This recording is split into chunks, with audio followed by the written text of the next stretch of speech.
Hello and welcome to my preview of day 3 of the Cheltenham Festival. Going to go through all 7 races. There's some good stuff in there. The JLT looks a decent contest. You've got obviously Defi de Soy and Lost in Translation, who are very, very closely matched on their form from the last couple of runs. Obviously Lost in Translation beat Defi de Soy in the Dipper at Cheltenham, and then Defi de Soy reversed that form in the Scilly Isles at Sandown last time. So there's not a great deal between them. If I was to pick one, I would probably just pick Defi de Soy. I think that Barry Geraghty gave him a better tactical ride when he got the better of Lost in Translation at Sandown, and he held on to him longer and then just sort of burst past him late on. Lost in Translation is obviously a horse that's going to go out in front and keep finding, but I think Defi de Soy can probably sit off him and just pounce late. I thought that if there was one that was overpriced in there, I thought Wada Rev was one that I might have a few quid on at a double figure price.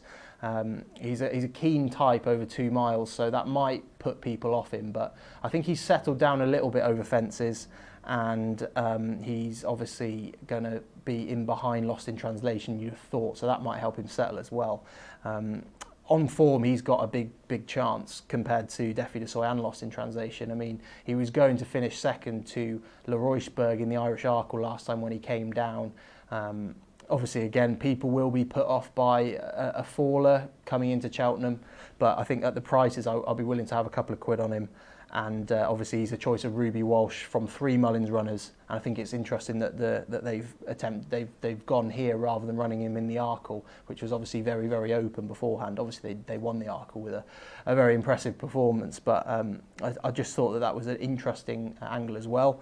The Pertemps is really, really hard. It wouldn't be a race that I would be getting stuck into too much.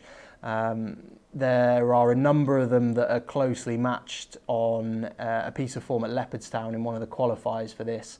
Obviously, Cuneo was the one that won that day for Joseph O'Brien in the Jigginstown Silks.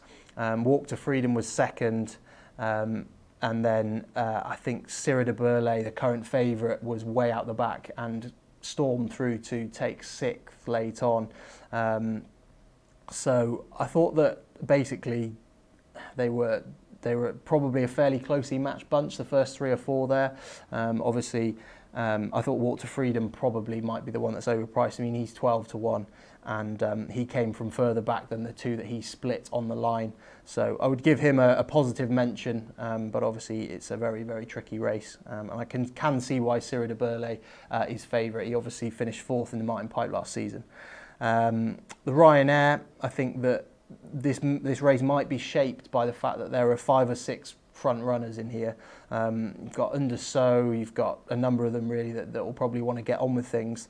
And I think that might suit Road to Respect more than it will the favourite Footpad, who is more of a speedy animal, obviously done most of his racing so far at a bare 2 miles over fences.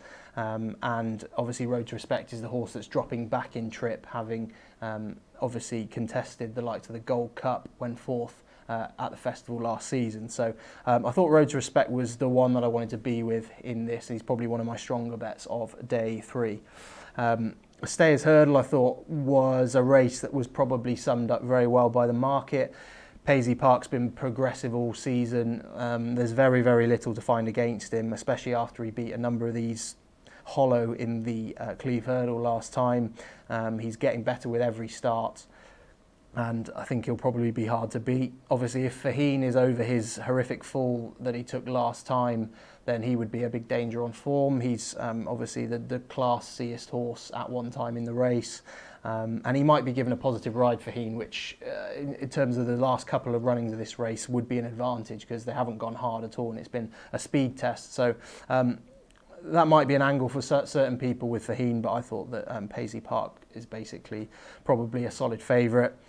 In the plate, it's a very, very open contest, as you can imagine, typical festival handicap chase. But I did think that Colondra had a good chance, and I've already backed him for this race a week or so ago. I'll be having a few more quid on him again, I think, as well. He is definitely well handicapped, I've no doubt about that. He ran third behind Traffic Fluid in last year's Silver Trophy at the April meeting in Cheltenham. Absolutely bombed through the race, came there on the bridle, probably got there a little bit too soon, to be honest. But that form's worked out well. He's been off since the end of last year, but I think that his best runs have come fresh, so I think this might have been the plan the whole time, and obviously the Mulholland Yard are in really good nick at the moment. Next race is the Mares Novice. Obviously Epatante is the hot pot favourite at the top. We've no idea how good she is. She might be very good, but she hasn't beaten much to date, and she's priced up as if she's very good, which we don't necessarily know yet. So I thought Sinoria for Henry de Bromhead might be the one that I might back in the race at the prices, around 7 or 8 to 1, I think. She won despite the emphasis being on speed last time at Punchestown. She beat a horse of Gordon Elliott's, who has since won a Grade 2. I think the extra emphasis on stamina here will definitely play into her hands. She's bred to stay well. She could be a bit of value if you're into taking on short price favourites that haven't achieved much to date. The Kim Muir's the final race on the card. Obviously another really competitive affair. I thought that No Comment was the one that probably caught my eye when looking through the race. He lacks chasing experience, which is a concern. But he really looked a natural over fences when he was third in the Scilly Isles last season.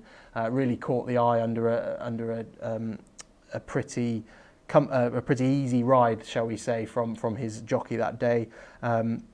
He's obviously been to the festival before and run well. He should have finished a lot closer in the Martin Pipe in 2017 when he met a load of trouble. And then he obviously ran a really good second behind Fountains Windfall at the Aintree over 3 miles in that big hurdle race there. So I think that he's almost certainly well handicapped. If he can jump adequately, then I think he's a big lurker there and could show significant improvement on what he's done so far over fences.